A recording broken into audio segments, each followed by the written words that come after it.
Let's get started. Start with listening, and then learn new words and practice them in sentences.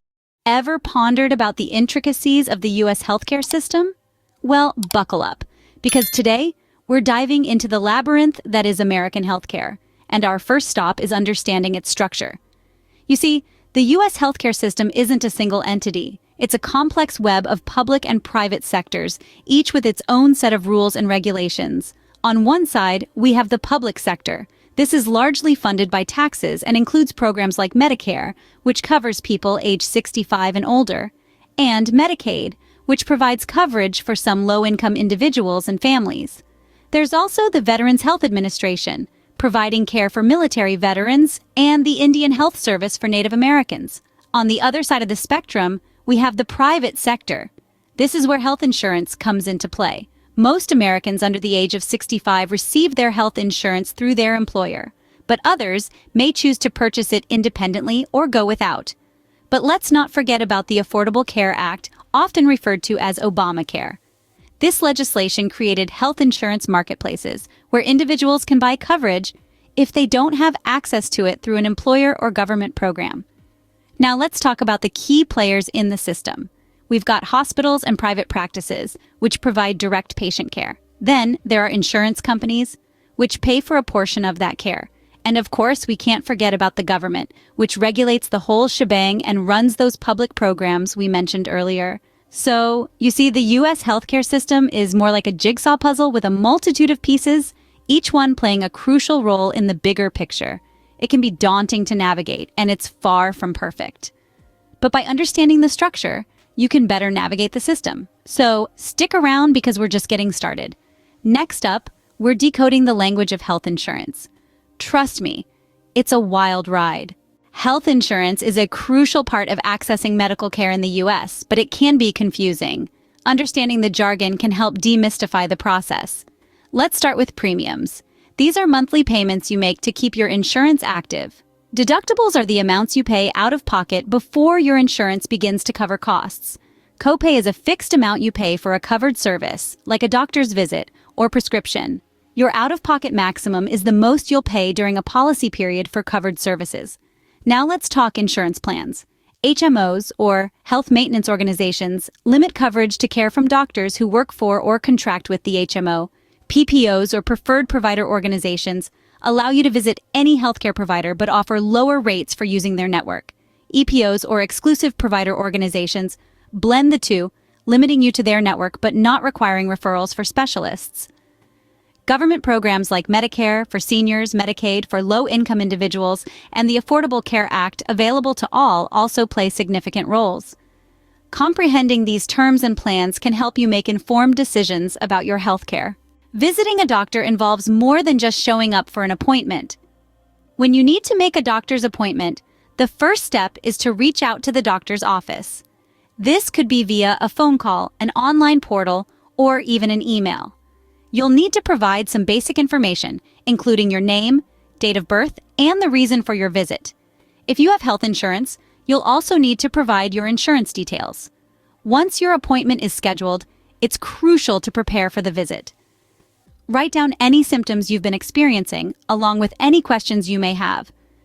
Don't forget to bring any relevant medical records or medications you're currently taking. When you arrive for your appointment, you'll typically check in at the front desk and fill out some paperwork. This may include your medical history, your current health status, and any allergies you may have. During your visit, the doctor will likely ask about your symptoms and perform a physical examination. It's important to be as honest and detailed as possible. Your doctor is your partner in health, so don't hesitate to ask questions or express any concerns. Now let's talk about the referral process. In some cases, your primary care physician may refer you to a specialist. This could be a cardiologist for heart issues, an endocrinologist for hormonal imbalances, or a dermatologist for skin conditions, to name a few examples. Specialists have advanced knowledge in a specific area of medicine and can provide more targeted treatment. However, your primary care physician is still your main point of contact for overall health concerns. They'll coordinate your care, manage your overall treatment plan, and help you navigate the healthcare system. Remember, each doctor's visit is a chance to learn more about your health and take an active role in your care.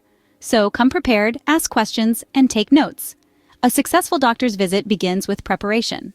Not all medical care is planned. Emergencies and urgent medical needs can arise unexpectedly. When this happens, it's crucial to understand the differences between an emergency room, or ER, and an urgent care center. ERs are designed to treat severe and life-threatening conditions. They operate round the clock and have the capacity to handle trauma, surgical procedures, and other critical situations.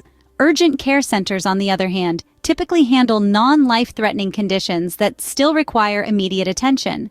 Think of situations like minor fractures, burns, or high fevers. Now let's talk about costs. ER visits are generally more expensive than urgent care visits. Most insurance plans cover both types of care, but the out-of-pocket costs will depend on factors like your insurance plan's specifics, whether the care provider is in-network, and the nature of your medical condition. Knowing when and where to seek urgent care is key to receiving timely and effective treatment. Medical bills can be complex and confusing, but fear not, as we're here to break it down for you. Let's start with the basics. A typical medical bill often includes charges such as the facility fee and the provider fee. The facility fee is the cost for using the healthcare facility and its services, while the provider fee is what you pay for the time spent with the healthcare professional. Now, suppose you receive a bill you believe is incorrect. What do? You have the right to dispute it. Start by contacting your healthcare provider or insurance company to discuss the charges. If the issue remains unresolved, you may consider hiring a medical billing advocate to help navigate the process. And of course, unexpected medical expenses can crop up. It's essential to have a plan in place, whether that's an emergency fund or understanding payment options with your healthcare provider. Understanding your medical bill can help you manage your healthcare expenses effectively. Navigating the U.S. healthcare system can be a complex task. Today, we've journeyed through its intricate pathways, from understanding the structure of public and private healthcare options to decoding the language of health insurance.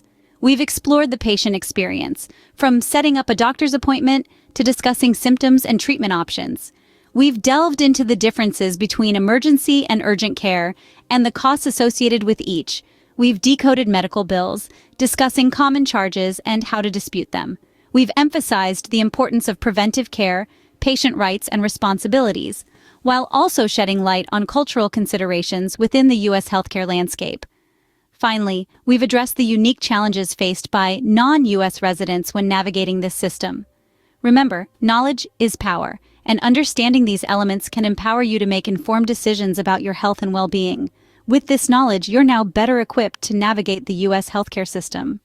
Let's learn new words and practice English at level C2. Bureaucracy. Bureaucracy, a complex system of administration involving many departments and layers of authority.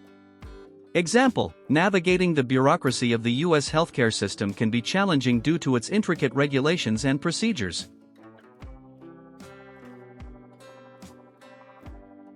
Out-of-pocket expenses. Out-of-pocket expenses, costs for medical care that aren't reimbursed by insurance, requiring direct payment by the patient. Example, understanding out-of-pocket expenses is crucial when budgeting for healthcare in the United States. Pre-existing condition. Pre-existing condition, a medical condition that existed before an individual's health insurance policy went into effect. Example, some insurance plans may limit coverage for pre-existing conditions, making it important to review policies carefully.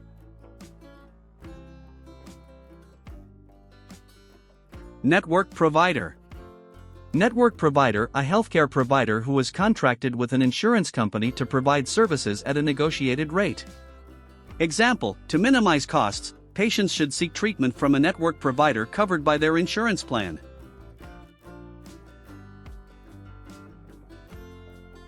Deductible. Deductible, the amount of money an insured person must pay out of pocket before their insurance company starts to cover expenses. Example, high-deductible health plans may lower monthly premiums but increase the initial cost burden on the patient. Copayment, copay. Copayment, copay, a fixed fee that a patient pays for a covered healthcare service, usually when receiving the service. Example, each doctor visit may require a copayment, even if the patient's insurance covers the majority of the cost.